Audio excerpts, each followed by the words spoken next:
everybody, Patrick Connor here, and welcome back to the Knuckles and Gloves podcast. Man, boxing action. That's all that's going on this week, bro. It's some boxing action. I woke up so early this morning. So did my boy Aris Pina, CompuBox operator, and also fellow fight history, but just, overall fight dude. We woke up early this morning and we got some shit to talk about, my friend. How you doing, bro? Good, man. Still jazzed from early this morning. I know how early I woke up. You're on the West Coast, so I couldn't even be more. Would you wake up like 3, 4 in the morning?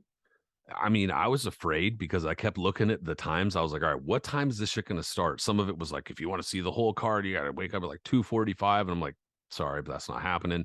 But then it was like the walkouts might happen at 4:45, could be earlier. And I'm like, dude, I need a firm time. Couldn't really find what I thought was a firm time. So I just woke up at like 4.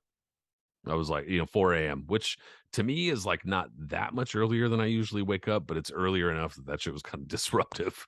Woke up and was like, fuck. But it's So all right. I went to bed around 5 a.m. last night. Oops. And well, this morning for that matter. And then I woke up on my own at like 7:30. That's just like my own mental alarm clock. And just checked the time, and it said, I know Inoue Fulton wasn't going to start for like 20 minutes. So I was like, all right. So I closed my eyes again, but I put like the phone, like one of my earbuds in my phone, and I put it to the lowest order just so I can kind of hear it in the background while I was like, closing my eyes again. And when I started hearing the introductions, that's when I woke up and I was fully invested in what was going on. But yeah, it's crazy and we have to make a big sacrifice to do it.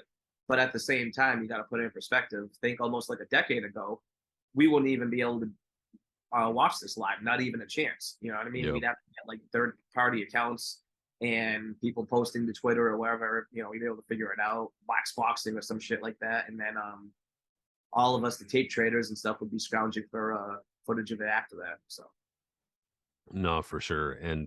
And on top of that, a little added perspective, just so our international viewers and listeners aren't totally just like jump kicking us as they're listening.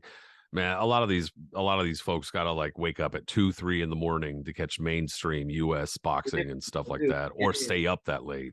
So I mean, we can't be really complaining that much. Well, I will say I can't. Y'all can on the East Coast because sometimes y'all are staying up till like fucking 2 and 30 in the morning well, you for some tell that you regular work ass fucking sometimes. shows. There'll be times I'll be working a show because of the way they space them out and when the main events start and all that. The main event will start till around 1 a.m. That's And you're yeah. just So sitting there and you're just like, oh my God, like, it's I don't drink coffee, but I mean it's the very rare occasion where I'm gonna have to down an energy drink. yeah, so I can't complain too much. For me, that doesn't happen often, but for the East Coast, it's more common. Point being, though, it was worth it, dude. We got to talk about first. We're going to be talking about a little bit of a recap of Naoya Inoue and his destruction of Steph Fulton. We'll get to the preview of this weekend, Terence Crawford versus Errol Spence, in just a moment, but it was worth it. We were talking about the kind of technician that Naoya Inoue is before we even got on and started recording.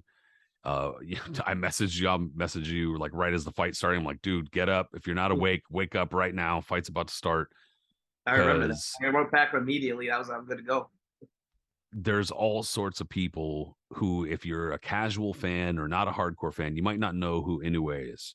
You might have kind of seen the name, read the name, whatever.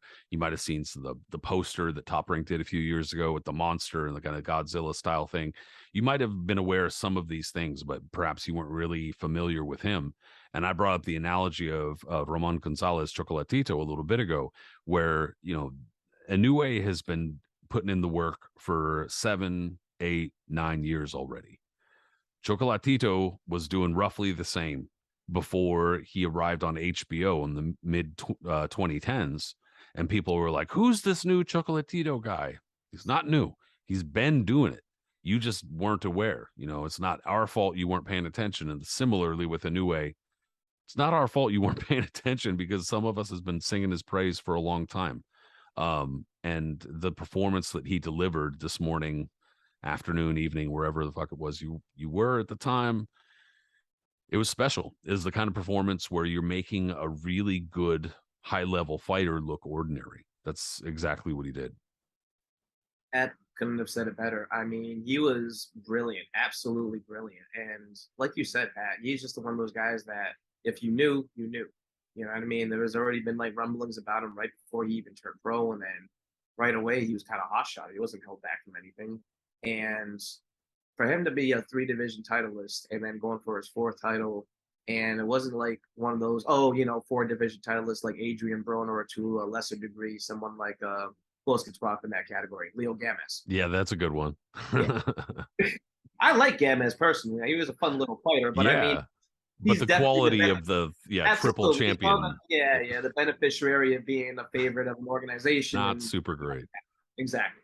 But nah, Inoue was like a legit champion. He was wiping out divisions and wiping out competition. And the way he was doing it was just like something, a blend of speed and power, athleticism, the technique, everything that you could see. Like he was a complete fighter. And you could just see that early on. Like we wanted to do was just see him slightly tested, because the way he was blowing out guys like Omar Navarez and all these other fighters during this time was just incredible. And then he finally gets tested against Donito Donaire, who eventual first ballot Hall of Famer, guy has incredible credentials himself, and one of the best lower weight fighters of the past 40 years. And great fighters always have one of those last great efforts in them, and Donaire really put it up in that night. And that was the first time we saw the monster absolutely really tested. And that answered all the questions we needed to know. And it's almost like after we realized then, because Donaire was hitting him with some cracking hooks and other punches that would, literally knock out guys cold, and did damage in a way. Like he broke his eye socket, I think broke his nose, in a way damaged his hand. Like he went through hell in that fight. But not only did he get through it, he never got knocked down. He never lost his composure. Should have scored a knockout. I think it was around like round 11 with the body shot. And, still came out with a comprehensive win, even though he did, go through hell and fire. Oh, yeah. I mean, that was a struggle. Like, absolutely, he struggled. Fantastic and fight. When he came through that fight, it was almost like, oh my God. Like now, not only is this dude this incredible blend of, just punching power and speed and everything else, he could take a fucking punch. You know what I mean? Like he can take a big punch, and like he can get through it and not get like deterred or like get discouraged or anything like that. Like, no, he just keeps on going. That's a scary, scary proposition for anyone, because that makes him a complete fighter.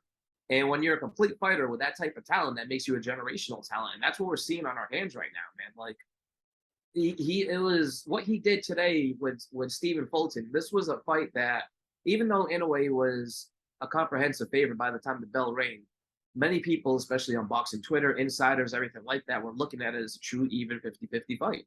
And the first real test of Inoue's career, and a guy that he's moving up, is this going to be too much for him? Like, he's not a big guy.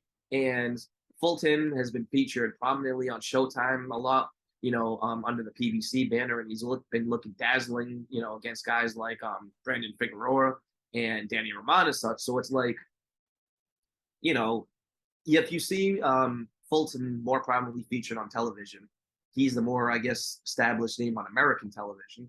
And then you have Inoue, who, even though the real ones know that he's a top 5, should obviously now after this, top pound for pound fighter in the world, there's still going to be a lot of skeptics out there. Oh, he's never fought a guy like this. He's never fought a person bigger than him like that, with the skill set of a guy like Fulton. Fulton's from Philadelphia. He does this, he does that, yada, yada, yada. Inoue's going to get exposed. His chin's up. There was all these, questions and answers. And then even up until to the bell, and I'm going to bring it, I'll let you chime in on this. There was all these stupid controversies coming up and all these different questions. Oh, how did Inoue get power like this? Oh, he's putting on plaster at Paris. No, he's stacking with his wraps. He's doing this, he's doing that.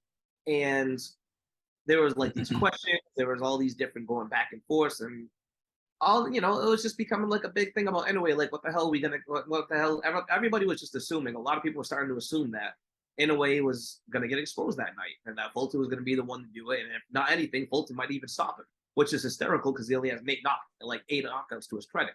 So, all that being said, all it did was piss off Inoue enough to put on the most complete performance of his career.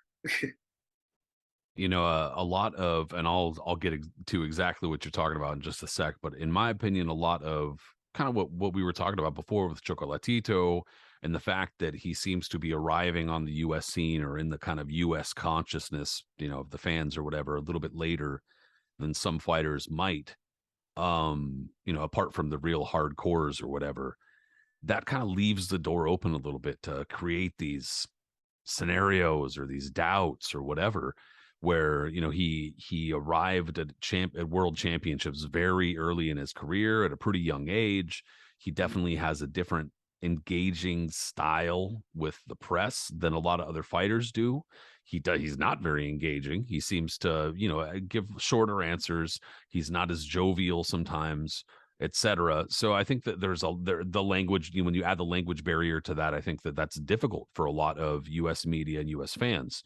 And then on top of that, he coming from Japan. He hasn't participated in quite the amount of international amateur tournaments as an amateur that would have made him more familiar to US fans. He was in, I believe, one or two world amateur championships, and I think a Pan Am games or something like that, or one of those types of games there's a handful of them around the world.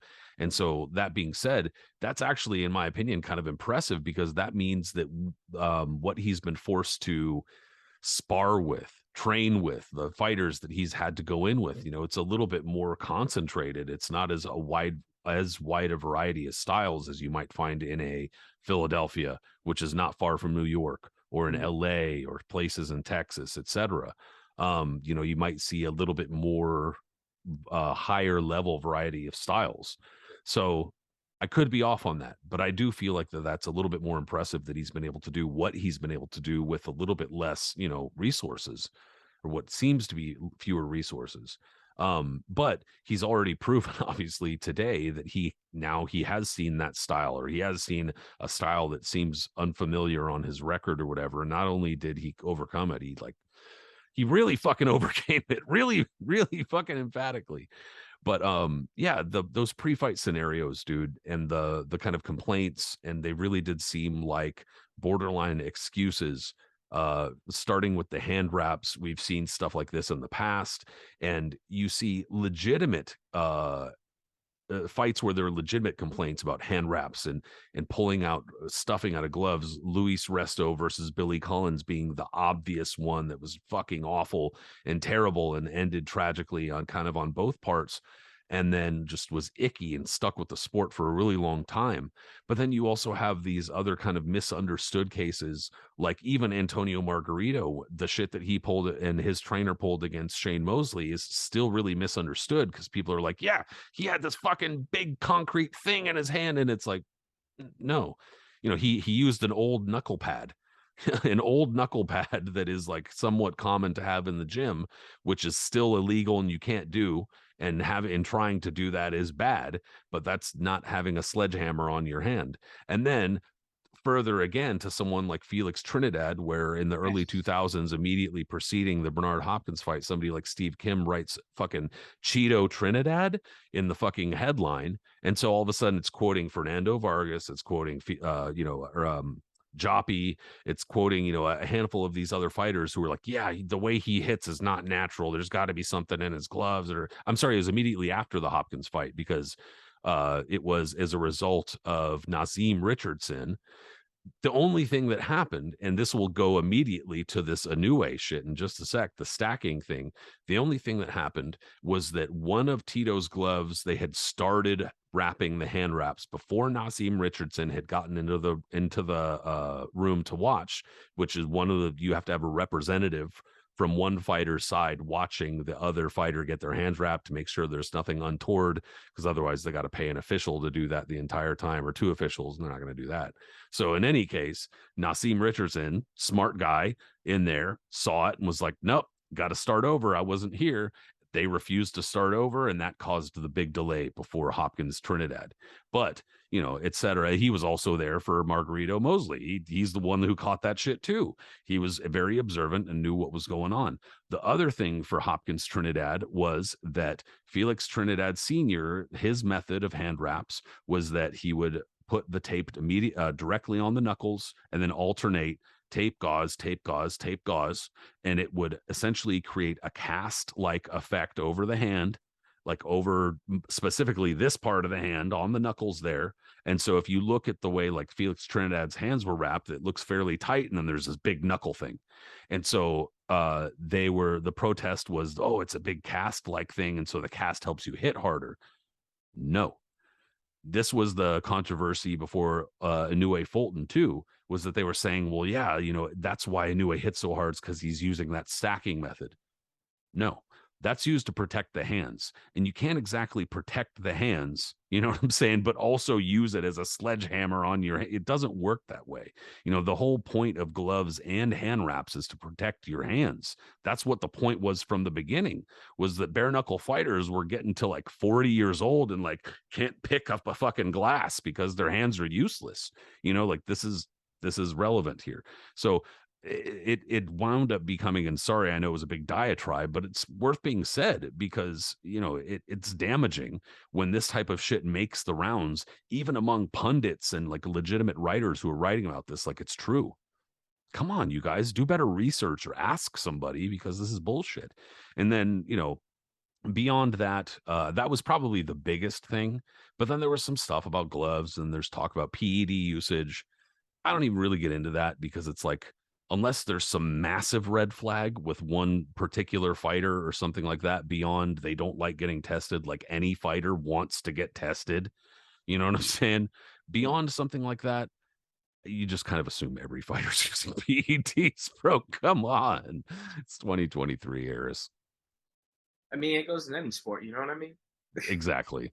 Any high level athlete, it's like if they got the money, they're doing something. Evan Fields. Just a reality, bro. But I mean, yeah, like I said, I'm sorry to go on the big diatribe, but No, but it's you're relevant. yeah, but you're totally right though about like when it comes to the hand wrapping and protecting fighters and things of that nature. Because look, not to go off course too much, but like look at guys in the past that were known to have really really bad hands and went on to just have chronic bad hands throughout life. Like all time great Tommy Loughran, who legend has it, um his right hand was so bad that he was only able to use it maybe once or twice in a fight effectively in a 15-round fight, even sometimes 20-round fights, whatever he had to go in. And that's why he was known for having maybe the greatest left hand in boxing history, like with jab and everything else, because he was forced to do that. His hand was so bad. Jimmy Braddock, another one, who at one point, before he became the Cinderella Man and heavyweight champion, he was a rising light heavyweight contender and looked upon as being maybe future light heavyweight champion. Um, before he started losing decisions, his hands went completely really, really bad. I think it was his right hand, especially, that he had to get multiple surgeries on and things like that. It was featured in the movie, but that also affected his performances in the ring, where he went on that giant skid of losing fight after fight, where looked like he was a bum after a while. So Yeah, he was forced to fight with a bad hand because he didn't have time to let it heal, but he had to fight. exactly. And then if you look at guys even more modern today, like Floyd Mayweather, for instance, the only official knockdown of his career was against Carlos Hernandez, and it wasn't because Hernandez hit him; it was because Mayweather hit him and he hurt his hand so badly he was forced to touch the canvas with it. Or Jeff Fennick. Jeff Fennick, probably out of the modern era, had the most brittle hands you can think of out of like Hall of Fame fighters.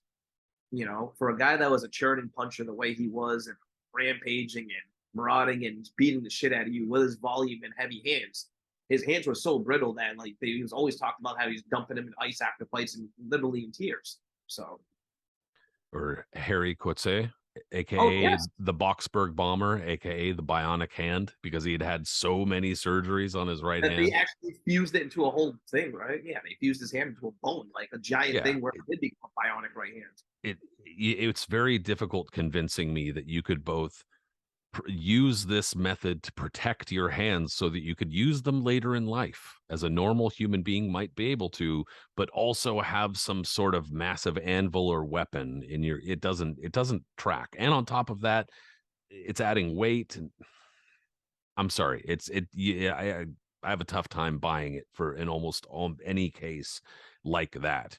Beyond, like I said, Louis Resto, Billy Collins, that kind of thing, that's different. But in any case, yeah, it's relevant because it's damaging. we're still I still hear about Felix Trinidad if I post on the boxing history page, cheater, and I'm like, fuck me, dude. That went a long way, didn't it? It traveled a long way. And so, it's worth mentioning. And on top of that, we're seeing it like in action. We're seeing it live. We saw this morning, kind of going straight back to the fight here and what exactly happened.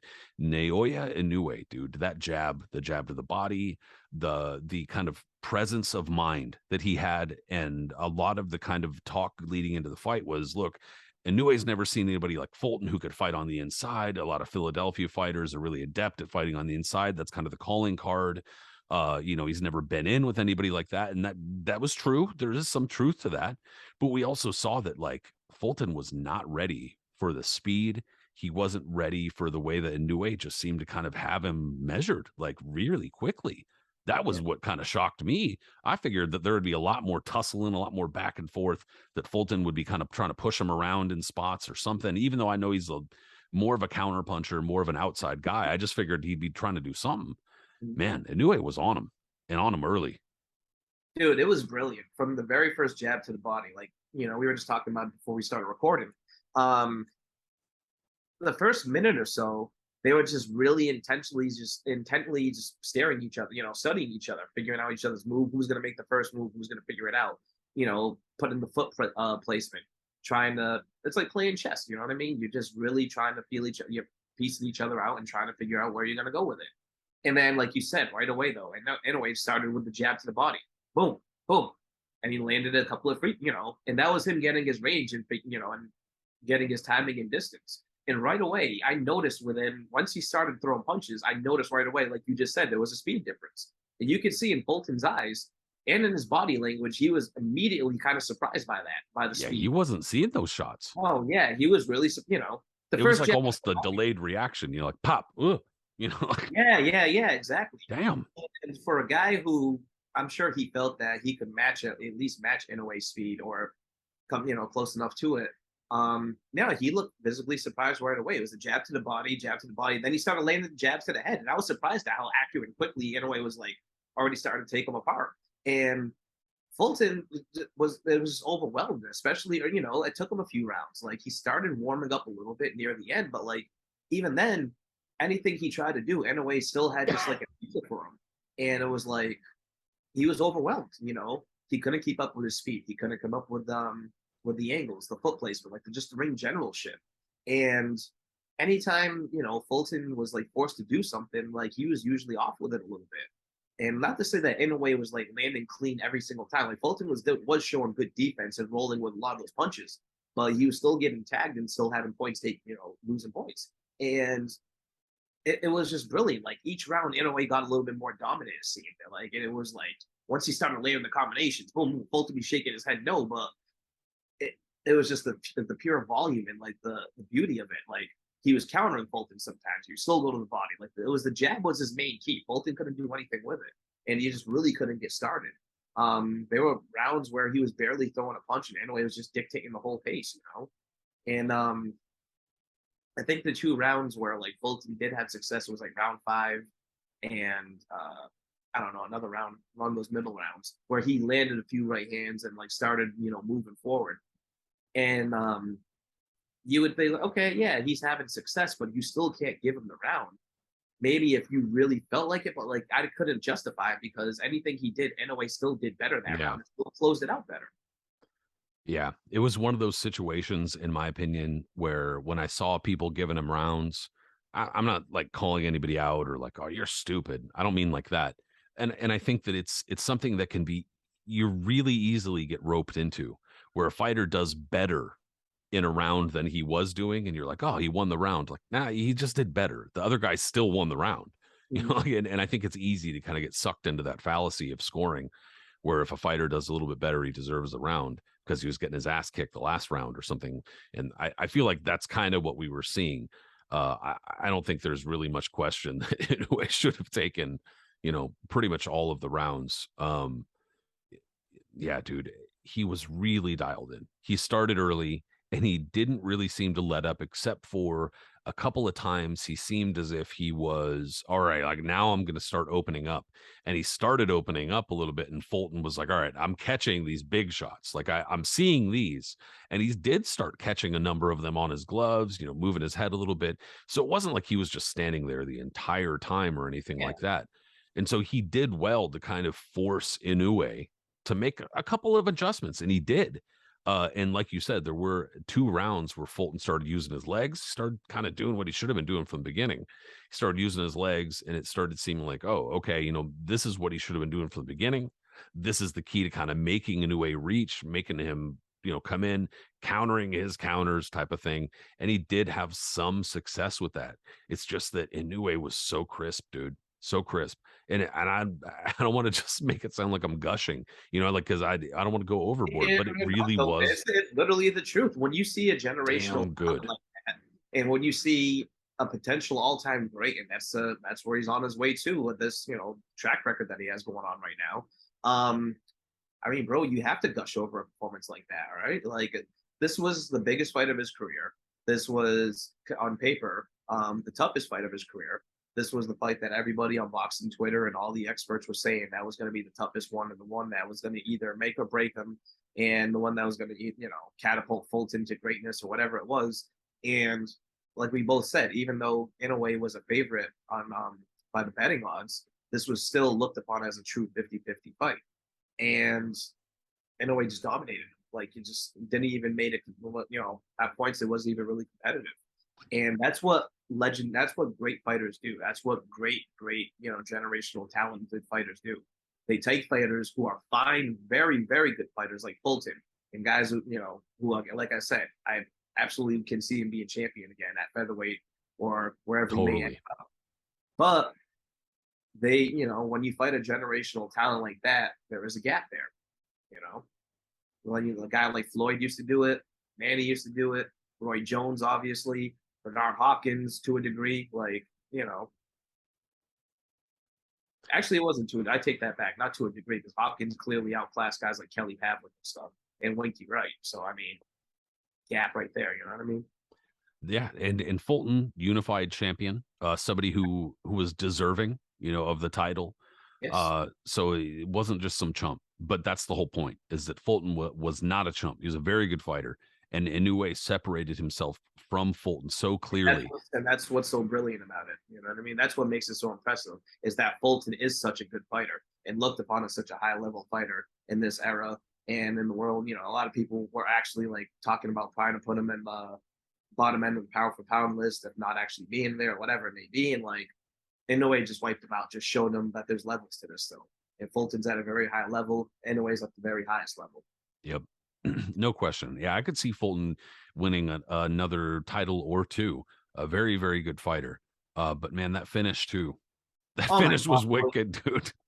Like each round, Pat, like you could tell that he was working toward that, and like Fulton, even like we said, he had a couple of moments with right hands here and there, but like he was wilting, absolutely. Even though he's shaking his head, no, no, no. There's only so much that you can take, especially from the bombs of a guy like Inoue. And then when Inoue really started putting his combinations together in that last round and like tattooing them up, it looked like it was going to be only a matter of time. And then when he landed that right hand, Fulton had to go down, and when he got up, and that finishing block, that Yeah. I mean, to talk like tactics just for a second. I mean, I know like some people are split, some people are like, and other people are like, yeah. So yeah, whatever. But some of the stuff that I did notice though, first of all, the jab of the body was so key, dude. It really was it was not only really educated, but it was hard. That was a hard shot. You could hear it thump, thump when he was throwing it. He was putting some power into it. But then he was looping his right hand around Fulton's guard because Fulton did start catching some of those shots. He's yeah, high yeah, guard, and he started looping his punches around. He started getting warning a little bit for throwing around the guard or whatever. Fine, and then you could see in rounds like 5, 6, 7 that Inoue started working his hook. He started working like, all right, kind of out of nowhere, working his hook a little bit more, perhaps getting Fulton thinking about the hook to land that right hand. But in that final round, in the 8th round, I noticed that, I was kind of typing along with it, tweeting along, Xing along with it, whatever the fuck you want to call it now. Basically, I was like, look, it looks like Inoue is kind of slowing it down. Instead of throwing bombs again, he's kind of just tap, tap, tap, which is, in the eyes of many technical analyst type people, definitely a sign of a very good, if not great fighter. That ability to slow your pace, that ability to vary the kind of speed and power of punches instead of just always going rah, rah, but just tap tap tap bam, that type of shit. That's exactly what Inoue was doing in that last round, kind of getting Fulton to lower his guard a little bit. Oh, okay, he's going for speed and sharpness again. Blammo. That right hand was nasty, dude. Just absolutely disgusting. Waited for it, caught him at the perfect moment, and I mean, no shame going down, getting hurt from that shot, because it was absolutely brutal, monster shot. And then when he gets up, or actually even on the way down, that leaping shot, there've been a couple of really good photos of it. And the way he Right. blasts him with the left hand, like midair, dude, motherfucking Floyd Oh Patterson yeah, the style. way he just jumps in there with Yeah, that a long hook, and hit oh him my with that Customato gazelle punch. god. Fucking yeah, that shit was great. And then swarmed his ass. Man, it was bad, dude. It was great. Oh, and it was just one of those. It made you happy to be a boxing fan. It made you excited to like know that there's a talent out there that is probably the best in the world. And even though we're going to get to the big event that's happening on Saturday, I still feel that Inoue is the best fighter in the world, regardless of what happens that night. You know what I mean? Like he proved himself right now, and I can't wait to see what else is going to happen with him. Like clearly, he's going to go on and unify the division and become the first undisputed champ at 122, which is pretty exciting in itself. Um, and then from there, who knows? The sky's the limit. On Twitter, people, so many fucking stupid people on Twitter sometimes, man. There's like somebody that was already saying that he can come meet Tank at 126. Um, And which limb is Tank cutting off to fucking saying, right, to get down there to do that. Other people saying, yeah, we need him at 130, or have him fight Loma, or do this and that. Like, what? Just how about we have him move to featherweight first and see what happens? All right. yeah, and on top of Or, that, like I said this earlier, but he doesn't really seem particularly interested in like sitting atop a division and like cleaning it out and making defenses, which whatever, I obviously we've in shows about guys like Hopkins, Hagler, I mean, just as easy examples of fighters who remained at one weight and just like cleaned the fuck out of a division. There's a lot of value, in my opinion, to that, but there is some value too to just running through divisions. And I mean, he's doing it. He's just running through these divisions like they're nothing. I'm not going to tell him to stop. So he's already called out immediately after the fight Marlon Tapales to completely unify 122 pounds. And I mean, how are you going to get mad? They're talking about making that fight already before the end of the year, which would mean that in the span of a year, he maybe had a little time off, but in 2 fights, now he's completely unified yeah, 122 pounds. Who's going to get mad about that? I don't know. I mean, I'm not going to try to avoid. Like, I mean, come on. Who's the fuck do you think he's avoiding? Nobody's not avoiding anybody. So, there's talk about him having avoided so and so and so and so. I'm not buying it. So in any case, it's he refreshing reminds to. me of especially too with the way he's moved up through each division, challenging guys. It's almost like Arguello. Whenever Arguello moved up from division to division, he always chose who he felt was like the toughest guy of that division. You know what I mean? When he went up to 130, he fought Escalera, who was looked upon as probably the toughest of the division. You know what I mean?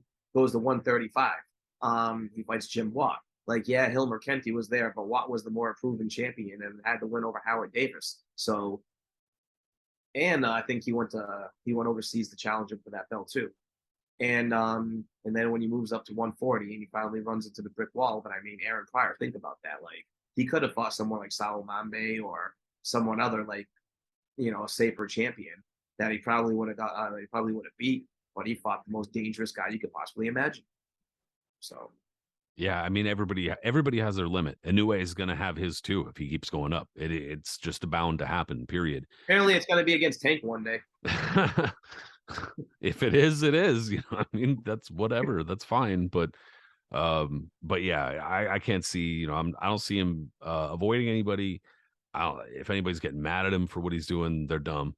So it, yeah, it's definitely like you said earlier, he's special. He's kind of a generational talent, and coming from where he came from, both in terms of lower weights and non-US, that's big. I wish that weren't the case. I wish we could say, wow, whatever, it's a international and US fans will take anybody. It takes some convincing, and he has done the convincing, and I think he's finally, with this performance, going to win a lot of people over, and they maybe will be more willing to wake up at 4 fucking a.m. to fuck it. I'll wake up at 4 a.m. Naoya. I'll do it. You tell me. I'll wait. I'll be there. I saw Cliff Rolled and a few others talking about it on Twitter earlier. Do you consider him the best to ever come out of Japan? I mean, he's has to be in the discussion. There's no question, and I think that he would have been before this fight too. And this is obviously compounds it, but he has to be in that discussion.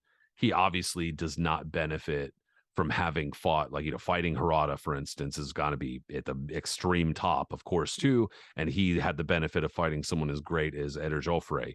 So, like, and Pone King Petch. Yeah. So, I mean, like, obviously, those are some extremely top names at those divisions. So, I mean, that's tough. Those are pretty tough to beat. But at some point, you got to start weighing what Inoue is doing. And especially when I'm going to say when, because I don't think, no offense to Marlon Palace, but he's not going to be anyway. So I don't believe so. No. if he does, that would be like some Tyson Douglas level of like upset. But yeah. So he unifies 122, becoming the first person that like unified the division. And then he conceivably goes up to 126. Say he wins over there too, so that would be 5. Yeah, Jesus. It'd be a pretty tough argument, dude. Pretty tough argument, So yeah, I think that you have to at least consider him already. And if he keeps going and does more, it's gonna be pretty tough to argue against it for sure. I'm just enjoying the ride, man. Today was brilliant. Like anytime we get to enjoy his brilliance, just watch it. Yeah, if you're getting mad at this, you're getting mad at the wrong thing, dude. It's For just real. he's just so good. Like everything about it is just fun to watch. That's why he's my favorite current fighter. Yeah, he's probably one of the most complete lower weight guys I've seen. And there's been a lot of great fighters, but I mean, not to even bring up Chocolatito because that's a given, but like to go back further, he reminds me of like, watching Ricardo Lopez when I was a kid. And again, a lot of people, for whatever stupid reason, like to shit on Lopez today and his record and, oh, he's overrated and he's this and yada, yada, yada, blah, blah, blah. I definitely do wish he would have unified for sure. I absolutely agree. Don't get me wrong. And it took him way too long to move up to 108. And he should have fought Carbajal or he should have fought Chiquita Gonzalez. And I agree. You know what I mean? Like but still, that doesn't like take away greatness. Yeah, exactly. And like, I'm not even talking about his credentials of what he could have done, accomplished. I'm just saying in terms of just being a fucking great fighter, Lopez was brilliant to me when I was young. Like just everything about it was so picture perfect. Like all my trainers would always just say, watch Lopez fights too. Like make sure you pay attention to him. He was just so compact, the way his hands would be up, the way he just, even before the round started, he always kept them up. And then came in and just everything was just so precise. Nothing was ever wasted.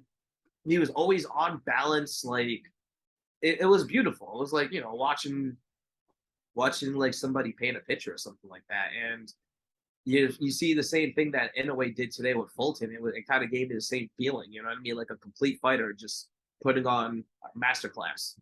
People act like the idea of like a boxing hipster is like a new thing.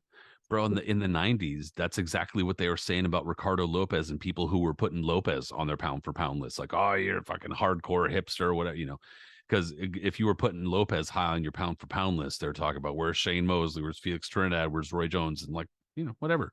But it was totally the exact same kind of, and now they're talking about with Usyk, they're talking about with Inoue, etc. Just because we're just like we said earlier, bro, just because we were paying attention and you weren't, don't get mad at us, man. Don't fucking get mad at us. Even in the late 2000s, late 2000s, even in the early 2000s, because Lopez retired in 01.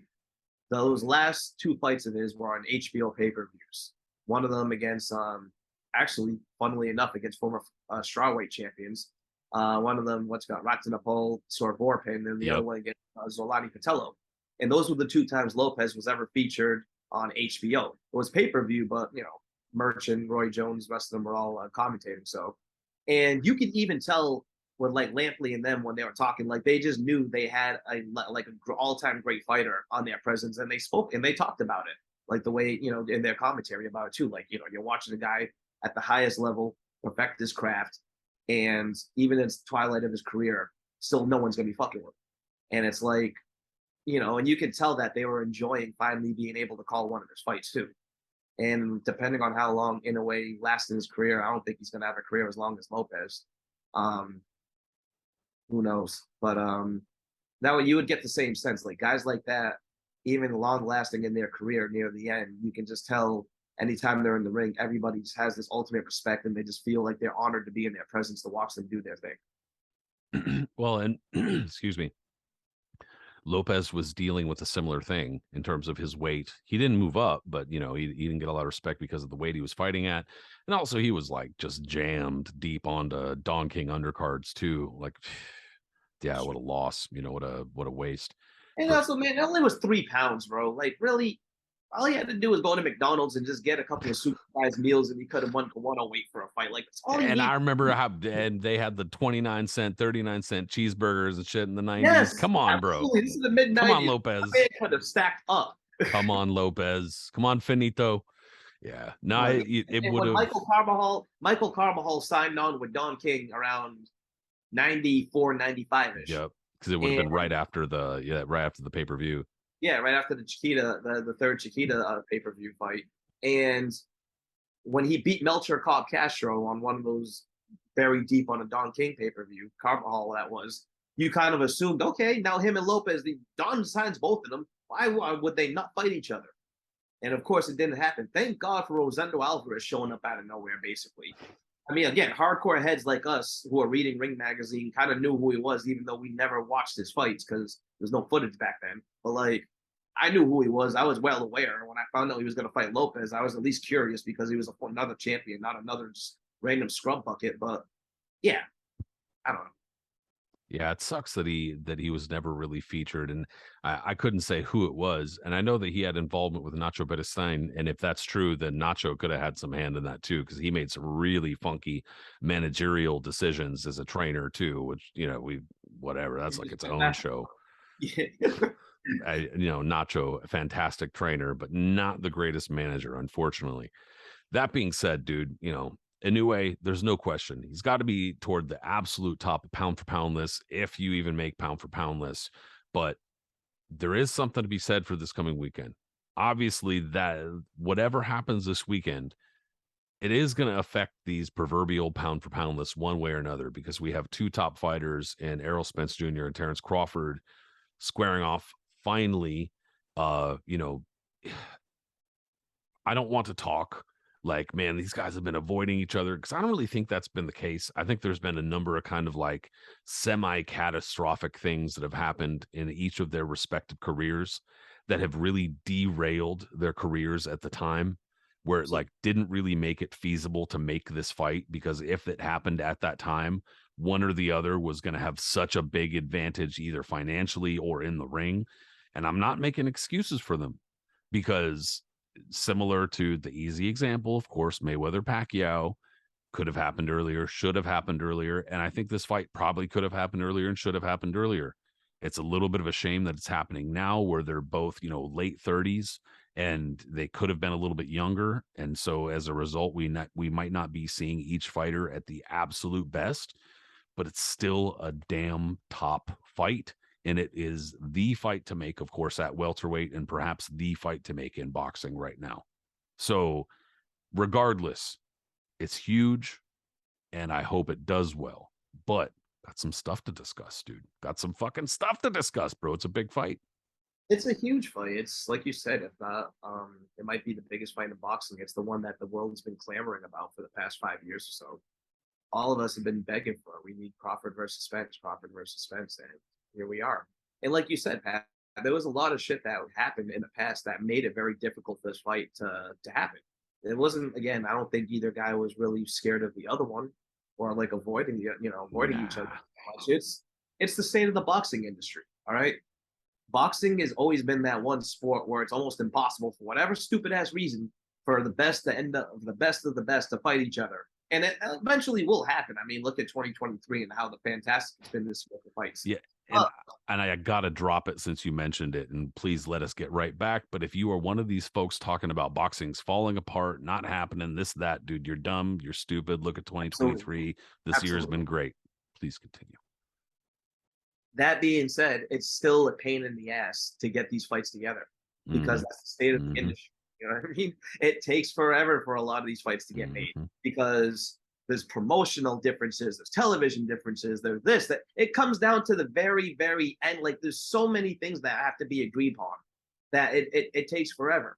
And when you have network alliances and promotional alliances that don't really like to fuck with each other, don't get along, it makes things difficult, especially because they have their own, like their promotional companies have their own idea of what they want to move their fighter, and it's not going to be involving their rival getting a piece of the pie because they want to make a super fight with their guy. You know what I mean? Unless it's like the absolute last necessity. And Yep. so Crawford being with PBC, no, excuse me, Spence being with PBC, Crawford originally being with Bob Arum in Top Rank. Crawford had his own issues going on for a lot of years because he was feuding with Bob for a number of years of him, I guess, feeling that he wasn't getting promoted hard enough or just being pushed enough as being his, next star.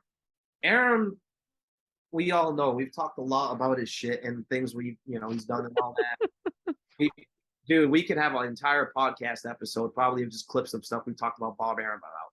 But one thing Bob Arum has always been known for is that whenever he signs a big prospect, or a guy, whatever, he loves to brag about, compare him to somebody in the past. Oh, this is gonna be the next better than De La Hoya, or he's gonna be the next so and so from the past. Or if a guy like Crawford, he's gonna be the next Sugar Ray Leonard. You're gonna see. Like I'm gonna promote him so good to do that. And then he usually doesn't do that. You know what I mean? Like for whatever reason, he gets annoyed with the guy, gets kind of bored, like Vince McMahon kind of does with dudes he signs, gets excited, wants to push them to the moon, and then they do something that annoys him, and he's like, you know what? I'm just gonna forget about you and let you collect dust. Like I'll still promote you, but I'm just gonna put you in fights because you're not promotable anymore. And that's what happened with him and Crawford. Crawford got featured a lot on HBO. He got, big opportunities. The Victor Posto fight was on pay-per-view. He was always featured in prominent fights. That being said, it was always against just guys that you knew he was probably going to beat, and he was never really being tested his true abilities. And it was frustrating as hell because he looked like one of them generational talents we were just talking about with Inoue. And all we wanted to do is see him be tested against a guy of his equal, skill. And so did he. And he's getting pissed off at Aaron because of that. And the main reason why is because at this point, Pacquiao was still active. And that's Mhm. what the whole drama was. The main one. So people say, oh, Crawford and Spence should have fought years ago. Yes. But Crawford wasn't even trying to chase Spence. At that point, Pacquiao is still active. They're in the same promotional entity with Bob Arum. And I'm sure many a time before that, he was promised, yeah, one day you're going to fight Pacquiao. One day you're going to fight Pacquiao. Just do this. And they kept on doing it. And so you would see Crawford, fight this guy, knock him out for a title defense, knocks out Ndongo. I want Pacquiao next. Oh, it's going to happen. Probably going to happen one day. Moves up to welterweight, beats the shit out of Jeff Horn. Yeah, Pacquiao fight. And then at one point too, you remember after there was like an interview and Arum and Crawford were like talking, and Crawford was like, you know what I want or something. Then he looks at Arum and kind of gives him the eyes like that. And Arum's like, yeah, we're gonna make the fight. Don't worry, it's gonna happen. Pacquiao and Crawford's gonna happen. And so that's his own dealings, Then you look at Errol Spence. Spence from the Olympics, just one of those can't miss fighters too. You know what I mean? Featured prominently because he's on PBC. So he's getting a lot of television time too. Whether Jesus, over all those networks, he wasn't featured on HBO like a lot of the earlier Heyman client guys were, like Berto and a few others. But he was one of those dudes that when they broke free and started, being featured on basically every network you could imagine back then, right? Free boxing for all. I was fine with that. Whatever reason, people got mad because there was free boxing everywhere. The only problem with that era was that it was hard to keep up what was going on because there was so much of it happening on different networks. But I think that was a good thing. Anyways, Spence was always featured on that. You know what I mean? And by the time he finally fights Kell Brook and stops him for the welterweight championship, he's one of those guys that like he's kind of in flux because yeah, he's a champ, but there's so many guys in the PBC sphere that he could potentially fight that he doesn't need to branch out. You know what I mean? Because again, back then you had Berto who was still active and kind of popular. You had Porter, you know what I mean? Keith Thurman, Danny Garcia, Broner, or whatever division he was going to be in. I think the corpse of Paulie Malignaggi might have still been hanging around that could have got beat down by anybody. So, like, there was more options over there for him as opposed to him trying to call out a dude over at Top Rank. Like, yeah, everybody would love to have a Pacquiao fight, but they knew that wasn't going to happen either because Aaron wasn't going to play ball. So they would just kind of be circling around each other for a long time, you know? Yeah. They kind of seem to fight on somewhat semi-parallel paths. I remember the first time I ever heard about Errol Spence. I'd love to say, oh, I followed him since the amateurs, but I honestly have not. But the first time I ever heard of him was when he was a young pro, young undefeated. Well, he's still undefeated, but young undefeated pro. And someone had said, yeah, you hear about this kid, Errol Spence Jr. I was like, no. He said, yeah, that was that kid that was in Mayweather's gym giving him the business the other day. And I was just like, never heard of him. And they were like, well, keep your eye out because this fool was apparently slapping Floyd around, or, I mean, shit gets exaggerated. That's not me saying, I wasn't there. Know what? Yeah, I heard it. Apparently he was beating up other top level pros too. And I forgot, like, I think Bag Jr., someone tweeted him, said, stop beating up my favorite fighters. Yeah, somebody said something about it. And I remember hearing about it and going like, yeah, okay. And I kind of took note of his name or whatever. And that was the first time I ever really heard of him. And then, yeah, like you said, like right around 2014, 2015, what was it? The Leonard Bundu fight, a little after that, I was there, Coney Island. Yeah, he was beating fools up, and it was looking like, damn, this kid's got some serious power. He's got some good speed. He seems to be very well schooled. And obviously we've seen him from there. And, I've told this story before. I'll be brief since I've already said it before, but when I was at Alvarado Rios 2 covering that fight in Vegas, Terence Crawford fought on the undercard. He fought Brady's Prescott. And by the way, I'll straight say it right now. Kevin Iole scored that fight for Brady's Prescott. I don't know what the fuck fight he was watching. That shit wasn't wait, against Crawford? Yeah, he scored it for Brady's Prescott over Terence Crawford. I seen it. It's bad. I don't give a shit. All right. I was definitely in the studio. I was definitely in the studio for HBO for that. A fool. I haven't watched it since working it that night. And from what I recall, I don't think Prescott won a round. Bro, it was Terence Crawford. He didn't even open up that much. He literally just boxed him the entire fight. Like, dude, he didn't even it was almost like to some people were like frustrated. They're like, oh, I thought this guy was supposed to be good. He didn't even, stop Brady's Prescott, but he just boxed him. He just outclassed him. He was a substitute too. I don't even think he was. It was like a couple weeks or something like that. He joined the card. And fucking, it was like easy. It was like easy money and shit. And then and Kevin Iole goes out right after the fight. He was like, "Yeah, I scored that for Prescott, like 6 rounds to 4 or something like that." And I remember being like, "Whoa, buddy, yowza." Anyway, that was really when I first took note of Terence Crawford because I mean, I maybe had seen him before that. If he was on TV, I'd probably seen him before that, but I can't say for sure. Regardless, I seen him there. I was like, oh, he's really good. He's obviously very, very highly skilled. Brady's Prescott, not a great fighter, but a solid fighter who can sometimes show up and do some shit. And he was not that night. He got shut out. And so obviously Terence Crawford developed from there. And that was a top rank card. So he had gotten signed to top rank.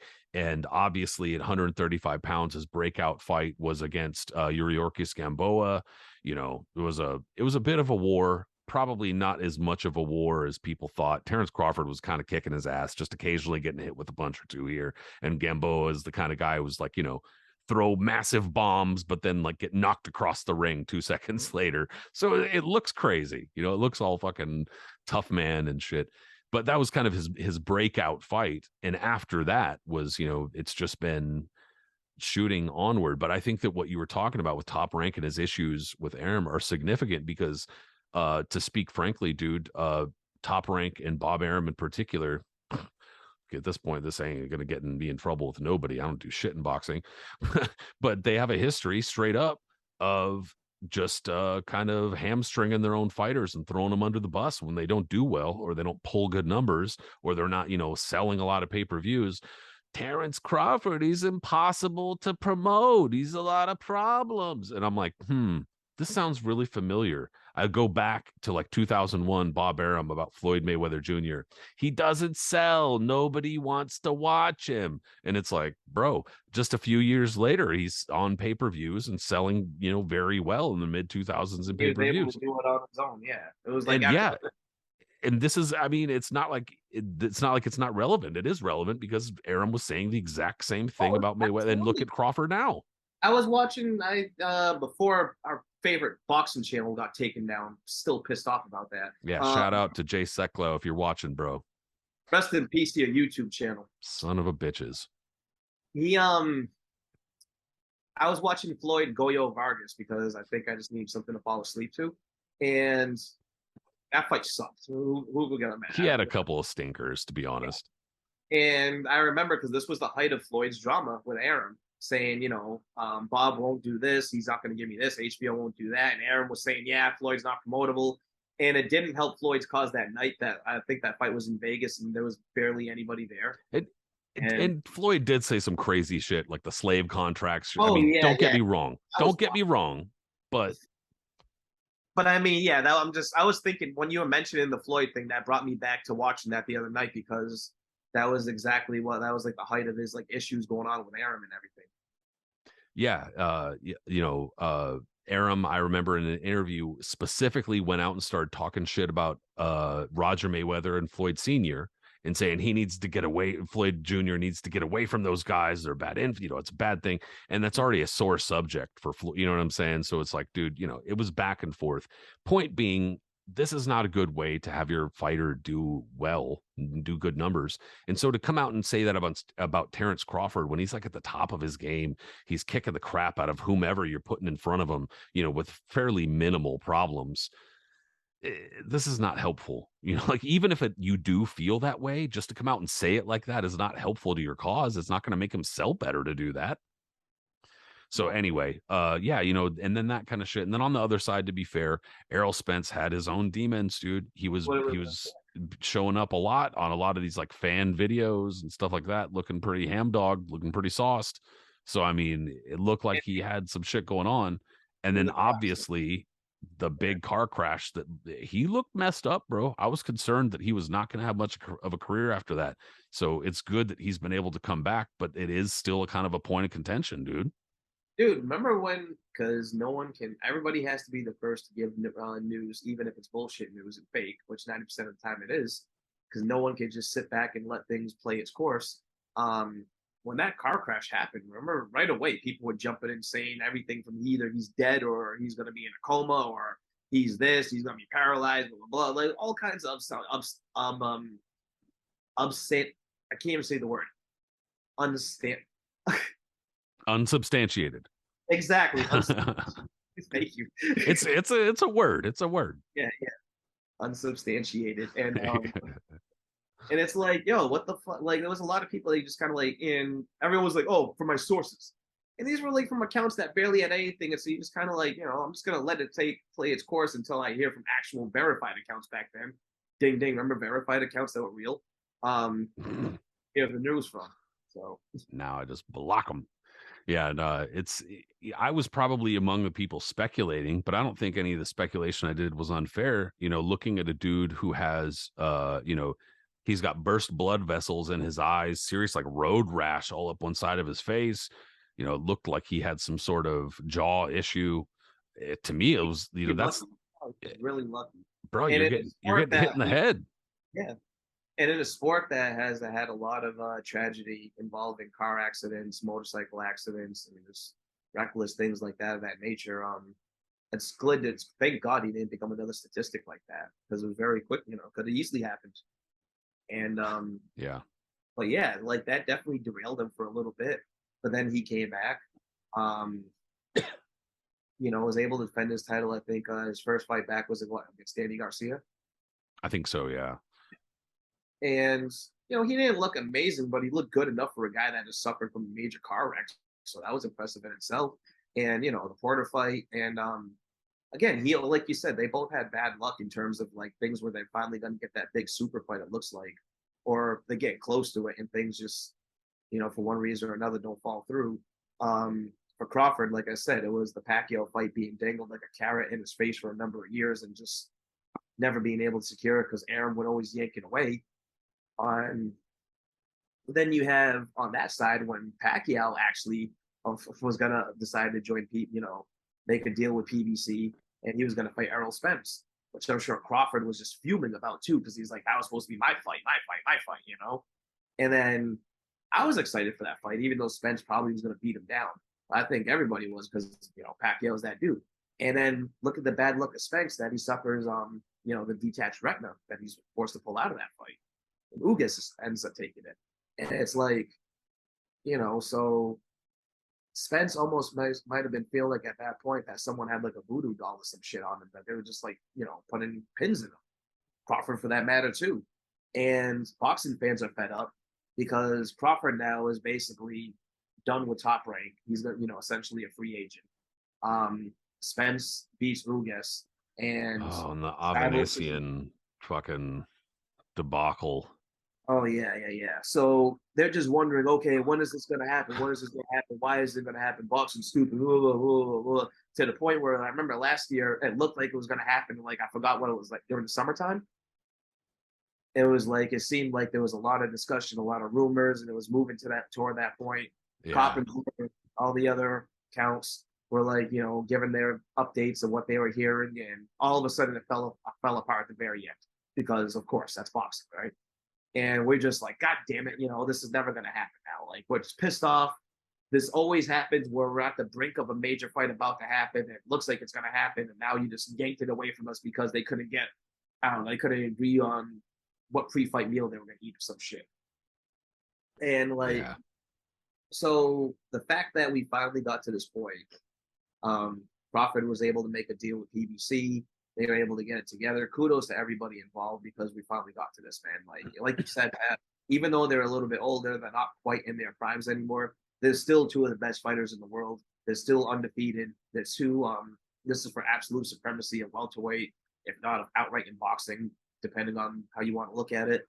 And this is huge. This is like a generational fight. This is one that people have been clamoring for a long, long, long time. And Mayweather Pacquiao, you're pissed off that it took so long to make it, but you're still excited that it finally got done. Yeah, and it's still worthwhile. It's not like it's been so long. Yeah, it's not been like ruined or something like that. And I think I misspoke too. I know Crawford is like 38 or 39, but Errol Spence is only like 34. But he's not necessarily a super young 34, and at least in part because of he took some serious damage in that car accident. And on top of that, remember he got hit by a car. He got hit by like somebody driving a car, like. And then, anytime a fighter has to recover from a detached retina, will never really be the same either. You have to worry about that in your career. We've seen that like time and again, and like we have a lot of experience seeing that in boxing. As a matter of fact, that's a very serious injury. So, yeah, there's a lot of variables here, and what makes this so intriguing too. We were talking about this the other day. They both, even though they're both like boxer punchers, they're not like guys that are going to shy away from each other. Like you just feel that they're going to exchange. Yep. You know what I mean? They have this healthy rivalry with each other that they need to know who's the best. Like they've been circling each other for years. They know each other's strengths, weaknesses, all this stuff. And this is their legacy fight. They know this is their legacy fight. Like it ain't gonna get no bigger than this. This is the fight that's gonna define them for the rest of their careers, regardless of how much success they have after this.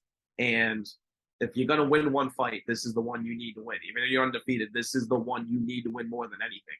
And oh my God, man, I'm just because these guys do like to exchange. Spence will go in the pocket and exchange with you. We've seen him tagged, while he's throwing in combinations. Same thing with Crawford, even though Crawford is, lauded upon as being some kind of defensive wizard.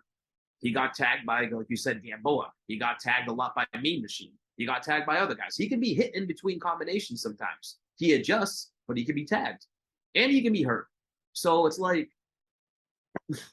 Yeah, dude, there's a lot going on in there, dude. There's a lot going on in there. to me, it seems like Crawford's probably a little bit more like tense, kind of guy in general, a little bit more competitive. Errol's a little bit more laid back. Dude's a little more country. I mean, I know that Crawford's from Omaha, but he doesn't really strike me as too country. Whereas Spence, he's got the horses and shit. He's Yep, yep, yep. kicking it on the ranch. But I know Crawford has he used to do a lot of wrestling when he was younger. And I know that he's still got that wrestling knowledge because they put him in there a couple times. I've seen in the gym, dude's shooting on him, and he's has super good fucking takedown defense, um, which I thought was really interesting. But regardless, they're both really competitive though. And they both, like I was saying to you, like some other day when we were talking about it, they both got dog in them, dude. There's no question that they're both the kind of fighters where if you catch them, they want to get you back. They're not, they might chill a little bit. They might not necessarily go wild because they're not stupid, but they're gonna want to get you back. And You've seen that with Crawford countless times. Like a few times that he'll get hit, like, and then yeah, and but they're also both, like I said, a little bit calculated too, and they're both skilled. And like there's that clip going around, for instance, of the Crawford Porter fight oh, where I was about to bring that up. Yep, the last round. yeah, yeah, That where he was like, "I'm losing." yeah, he's looking to the whoever it is he's talking to in the crowd or whatever, and he's like, I'm up, I'm up. And whoever it is says, no, he's up. And he goes, he's up. And he kind of goes like, looks off and goes like, damn. Like Yeah, you get this look on this face like, he had a face like, really? all Okay. right. And then just immediately after that went nuts and got the stoppage against a dude who's really difficult to stop, very tough guy. And also who really brought it that night too. Like Porter was in form. He was not fucking around, and he's not an easy fighter to fight, and also had a bit of a size advantage on Crawford coming down from, I think he started like 160. So I mean, in any case, but just to demonstrate that both of these fighters are the kind of fighters who are like, they're not going to go easy. Like they're not. I would be shocked if either of them, at any point was just like, yeah, I'm good. I'd be shocked. Now, Neither of them seem like that kind of fighter. it's gonna come down. I mean, I don't know if there's gonna be a stoppage. I could conceivably see one, but like it would have to be like a guy's taking massive amount of punishment while he's standing in a corner or something. It's not gonna be like I'm going down and I just can't do this anymore. I think both are too proud for that. I don't see anyone getting cold cocked because I don't have like one punch knockout power like that. They have the power to hurt you, but not the power like Tommy Hearns where it's going to decapitate you and just leave you quivering. And oof, I don't know. So It, it you got the Leonard Hearns shirt on though, and I do. you just brought up Hearns. So I mean, like we could even just briefly talk about like where this might lie, or where this might lay on Crawford Spence Crawford on in the grand pantheon of like welterweight showdowns. You know what I'm saying? Every all-time great welterweight showdown for the past 40 something years have been compared to Leonard Hearns. That's the first one they bring up because this fight literally was one of the greatest fights of all time, and it had everything you could have imagined in it. You know what I mean? The back and forth, like the highest level of boxing you can see displayed between both guys. The changes in scenarios of how the fight played out, where the beginning, where Mhm. Leonard was doing this and Hearns was doing that, and then at one point Hearns becomes the boxer and Leonard became the aggressor, and Leonard has his eyes swollen shut. Hearns has been winning the fight going away now, even though he got hurt in the middle rounds, and then Leonard rallying to win by knockout. Like it was like a drama that a movie couldn't even write up. You know what I mean? Like it was beautiful to watch, and it still holds up today. You watch it back then, and everything about it still holds up. It makes it, and it's still better than anything you'll watch today, for that matter, let alone hold up. But the problem with that is like almost like, for instance, when Nas coming out with Illmatic and having everything compared to his first seminal album, nothing's really going to compare to Leonard Hearns. So it's, even though for promotional wise, I understand why they do it. It's like it's almost impossible. We've seen like countless times over the years, big welterweight fights we get really, really hyped about not live up to its expectations because who's going to live up to Leonard Hearns? We had De La Hoya Trinidad was probably the most biggest example where we were both big fans of '99. We already know the fever pitch that fight was bringing, how long it took for them to get together. The fact that Aaron and Don King finally decided that they were going to come And together. it felt huge. Yeah. It felt huge, absolutely humongous. Like both guys were in their prime. Um, it took a few years to make, but it was finally happening. Like undefeated, and the way their styles were, you just knew that there was going to be like wild exchanges and knockdowns and all this shit. Like it was beautiful to think, and of course, it just turned into an absolute dud. And I mean, it can happen, Yeah, like it's it could nothing's totally guaranteed. happen. But You yeah, know, in terms one of of the what it felt biggest like, stick it was bombs big. you could have like. As much as they were comparing it to Leonard Hearns, saying it's going to be Leonard Hearns, there was a stink bomb. De La Hoya just ran around and outboxed for 9 rounds and whatever. I'm not going to replay that fight. It fucking sucked. But you get what I'm saying. Totally. Um, if you want to make another comparison and be like, you know what, this isn't a bad one because it was a very good fight, if kind of underrated over the years, De La Hoya Forte. It wasn't sustained like crazy back and forth each round where like guys with wild exchanges, but it was an intense fight from beginning to end. Both guys traded knockdowns, I think, in round 6, which was pretty awesome.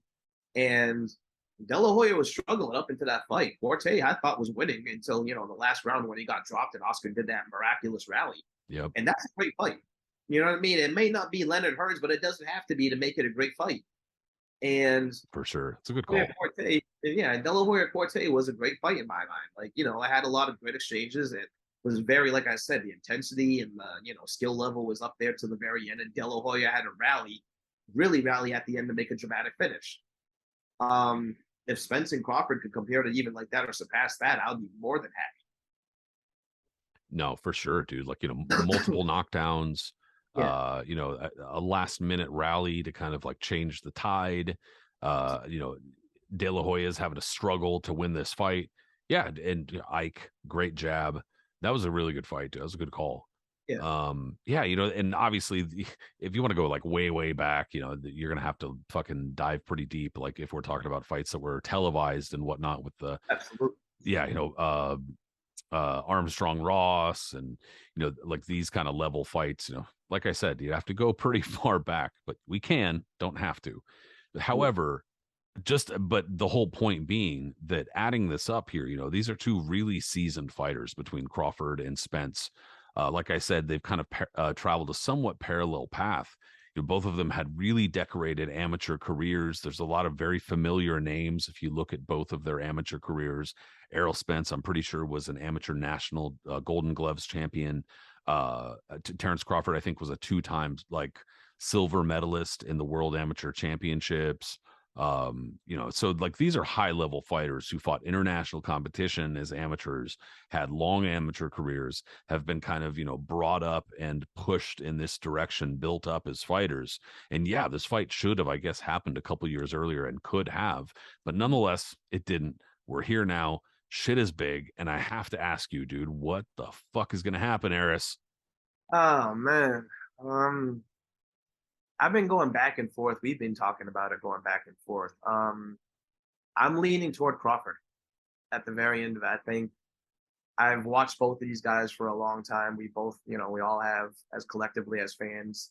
And as good as Spence is and as his overall game is and everything, I think Crawford still just has one or two more tricks up his sleeve than Spence might.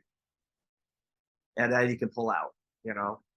And I think I can see Crawford. I don't know if he's going to stop him or not. He might. He could. Spence could stop Crawford. Who the hell knows? That's what makes this so brilliant. But I'm going to go with Crawford by decision. I think that's a fair pick, dude. And I think I think you make the case pretty succinctly and fairly. And I think that I agree, except for I think that Crawford might be able to stop him. Late, most likely. Very Uh, late, yeah. but I mean, if you just look at this on paper and don't even get into too many particulars, if you view being southpaw as an advantage, as it generally is, I mean, I think that at least in some ways, it usually is some kind of advantage. Mhm. Crawford's ability to switch, even though as a slight aside, I think switching stances is kind of overrated and the kind of thing that like usually it does not work well. However, some fighters make it work really well. Crawford is one of those fighters. He fights well right-handed and he fights well left-handed too. And I so I mean, think look, Go I ahead. don't mean to cut you off, but Yeah. like I just got quickly reminded. You said usually it doesn't work well. Layla Ali's ex-husband, Yahya McClain. He ended up breaking his ankles against Ezra Sellers because he tried in mid switch stancing. Sellers just blasted him with one punch and knocked him unconscious and broke his ankle while he did it. Yeah, you're like it's you're not defenseless while switching stances, but Yeah. it definitely is a point at which you can get caught. And Like I you got to mean, know what you're doing. And Crawford is as smooth as anybody is out there doing it. totally. Exactly. Perfectly put. He knows how to do it. He knows what he's doing, and he can fight both ways. Whereas, generally speaking, and I say this all the time, especially while watching bare knuckle, if I see a fighter just switching stances, I'm just like, this, I don't know what the fuck they're doing. They think they know what they're doing. They think they're looking cool, and they're going to get blasted. And often they do. But point being, any sort of southpaw advantage that Spence might otherwise have, I think, is mostly taken away by the fact that Crawford, he's seen it. He knows what he's doing. And on top of that, you talk about the amateur experience. Why that is, I don't know, but they talk about this all the time, that you see far more southpaws in the amateurs. I don't know why, but you do, apparently. And so nonetheless, there are these kind of little advantages. Crawford's already settled into 147. I don't think he's a small welterweight by any means. So I don't really think that unless Errol Spence is like cutting a shitload of weight that I'm not aware of, because he's been comfortably at welterweight for a long time. I don't think there's a big size advantage. There doesn't seem to be a massive skill advantage either way. But yeah, I would agree. I think Crawford has more tricks up his sleeve, is a little bit snappier, a little bit faster, a little bit better with his feet and lighter on his feet. Errol Spence is a little bit like heavier on his feet, a little bit more kind of thudding power than Crawford. So yeah, I mean, I think that I have to kind of side with Crawford, but it's the type of fight where if Errol Spence wins, even if he wins by stoppage, like I'll be surprised but not shocked, because it's high level stuff. Both of them have enough power that something big lands, it could be the beginning of the end type of thing. But that's also what makes the fight great, as we've said with so many fights before, when you really aren't certain what kind of, who to pick and how. That's what you want, dude. This is what we want out of boxing. And this is just I mean, one of we're fans us as boxing fans. We're simple. All right, just give us the fights that we want. That goes. competitive fights, Yeah, fights where we don't know who's going to win. Like that's it's so simple like that. And so much of boxing is predicated on building fighters up against opponents they're favored over. So like a massive percentage of fights are just, fights where there's a huge favorite. And so fights where we don't really know who's going to win is what we ask for. And 2023 has, and late 2022 has truly delivered in that regard. Yeah, there have been some frustrations you brought up earlier, the kind of warring factions and the fact that it's like difficult sometimes to put this team against this team and put these fights together. And that sucks. I don't like it. But boxing has been succeeding despite itself, despite all of those things that are totally worth complaining about. For some reason, it's still been getting its ass into gear and putting it together for us. And man, thank you, fucking boxing. I love it. I love you. Let's go. absolutely, absolutely, man. Couldn't have said it better. And this has been a fantastic year, man. It's been an absolutely fantastic year. We've had think about the amount of fights that we've had so far, like the good, I mean, really, really good fights. And then the big ones too, like the ones that we've been clamoring for, whether or not they like lived up to our expectations. Like we've been waiting forever to get Tank versus Ryan in the ring, right? That finally took place earlier back in April. Fulton Inoue, that we were like, everyone's been really excited about. We were salivating about that fight on the podcast a few months back. Yeah, And and as a potential, even just yes, possibility, like it hadn't even been, possibility. Yeah, it hasn't even really been thought about like that. And then look what happens. And now, not only did we have that today, look what we get on Saturday. Boxing's healthy. All right. All those people, like you said earlier, that were like, oh, it's dying. The UFC's going to take over. you don't get any good fights anymore. It's like, no, you do. And if you don't think you do, you're not paying enough attention. Exactly. You're not a real boxing fan. Go kick rocks. Yeah, which is fine. Leave it for us then, jerks. You know what? I've been rocking with this sport at its very lowest to its very highs. I don't think I'm going anywhere. So, We've been with the sport a while. We've stuck through a lot of stuff. There's not to say that we're the veterans. There have been people around the sport a lot longer than we've been around, but we've been around long enough that I think it's like, calling us a couple names. I think we've definitely been around long enough that we can call ourselves jaded. Oh yeah. Yeah. And enough that you're not gonna like chase us away with some bullshit. You know what I mean? So we're here. We're here to stay. We're loving what's going on, dude. I'm super excited. After this morning and the performance this morning, and then coming up this weekend, dude, I'm excited. We got some shit going, bro. This is really good. Let's get the keep the momentum going. Hell yeah. Well, that being said, vacation is over. Playtime is over. We're keeping the momentum going for the show as much as we can too. So, Sure. Eris, I really appreciate you hopping on, dude. You had to wake up early. I had to wake up early. We had to take It's a what it fucking is. nap like a couple of old bastards. So here we are, though. Dude, I appreciate it. Absolutely. All right, everybody. Thanks so much for everybody who listened in on the podcast. We appreciate you. Whatever podcast app it is you listen in, give us a rating, give us a little, comment, etc.